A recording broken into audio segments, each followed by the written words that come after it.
Hello everyone, আসসালামু আলাইকুম। আপনারা দেখছেন অনিস কিচেন থেকে। আজকে আমি আপনাদের সাথে শেয়ার করব খুবই টেস্টি সুস্বাদু একটি পিঠার রেসিপি। চ্যাপা শুটকি দিয়ে আমি ভাপা পিঠার রেসিপি শেয়ার করছি। আশা করছি আপনাদের ভালো লাগবে। ভিডিওটি সঙ্গেই থাকবেন, স্কিপ করবেন না। ভালো লাগলে আমার চ্যানেলটিতে সাবস্ক্রাইব করে আমার পাশেই থাকবেন। তো প্রথমে একটি মিক্সিং বলে আমি এখানে নিয়েছি আতপ চালের গুঁড়ি। চাইলে সিদ্ধ চালের গুঁড়িটা দিয়েও করতে পারেন, তবে আতপ চালের গুঁড়িটা দিয়ে করলে অনেক বেশি সুন্দর একটা স্মেল আসে, খেতে কিন্তু খুবই ভালো লাগে। আমি এখানে আড়াই কাপ পরিমাণ নিয়েছি চালের গুঁড়ি। পিঠাগুলো তৈরি করছি একেবারে নতুন প্রসেসে, কোনো রকম মাখা বেলা ঝামেলা নেই। তাই বলছি ভিডিওটি স্কিপ করবেন না, শুরু থেকে শেষ পর্যন্ত দেখবেন, তাহলে বুঝতে পারবেন আমি কিভাবে পিঠাগুলো তৈরি করছি। 1 চা চামচ পরিমাণ আমি দিয়ে দিয়েছি লবণ। গুঁড়ির সাথে লবণটাকে হ্যান্ড মিক্সার দিয়ে আমি খুব ভালো করে মিশিয়ে নিচ্ছি। তারপর আমি দিয়ে দিচ্ছি পানি। প্রথমে আমি 1 কাপ পরিমাণ পানি নিয়েছি, তবে একেবারে দেওয়া যাবে না, আমি অল্প অল্প করে ঢেলে দিচ্ছি। এতে করে তাহলে আমি পিঠা ডোটা বুঝতে পারবো ঠিক কীরকম হয়েছে। আপনি যদি ঠাস করে দিয়ে দেন তাহলে দেখা যাচ্ছে যে এটা নরম হয়ে যাবে, তাহলে আপনি বুঝতে পারবেন না। এখন এভাবে করে আমি অল্প অল্প করে দিব আর এটা গুলাতে থাকবো। করে আমি গুলিয়ে নিয়েছি, আর এখানে আমার 1 কাপ পানিও লাগে না এই গোলাটা গুলাতে। এভাবে করে আমি কিছুক্ষণ আরও ফেটিয়ে নিচ্ছি। এটা যত বেশি ফাটানো হবে পিঠাগুলো তত বেশি সফট হবে। এখন এভাবে করে ফেটিয়ে নিয়েছি। এখন আমি ঢেকে রেখে দিচ্ছি 10 মিনিটের জন্য রেস্টে।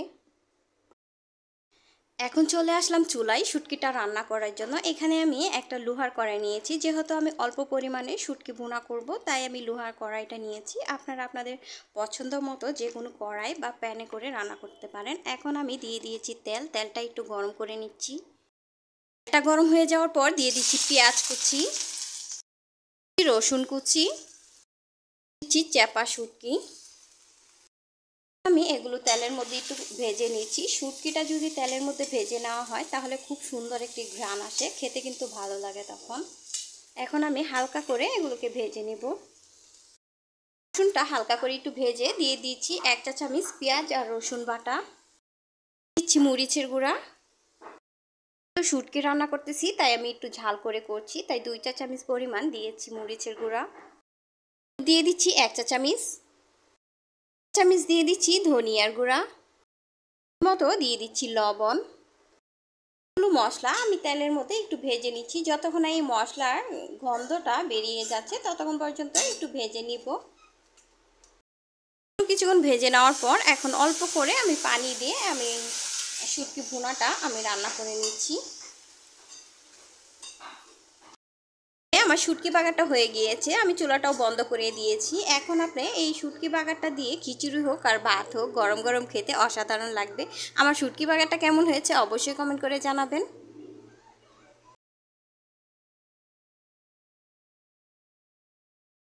শুটকি রান্না করতে করতে এদিকেও আমার 10 মিনিট হয়ে গিয়েছে। এখানে এখন দেখা যাচ্ছে পানি ভেসে উঠেছে উপর দিকে। এটাকেও এখন আমি খুব ভালো করে কিছুক্ষণ ফেটিয়ে নেব, যেন পানিটা কোনোভাবেই উপরের দিকে ভেসে না যায়, খুব ভালো করে যেন মিক্সড হয়ে যায়।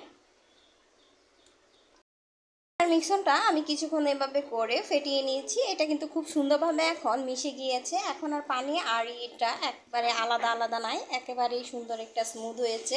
এখন আমি এটার কন্ডিশনটা দেখিয়ে দিচ্ছি ঠিক কীরকম। এটা কিন্তু একেবারে পাতলা না, মোটামুটি একটু ঘন টাইপের রয়েছে।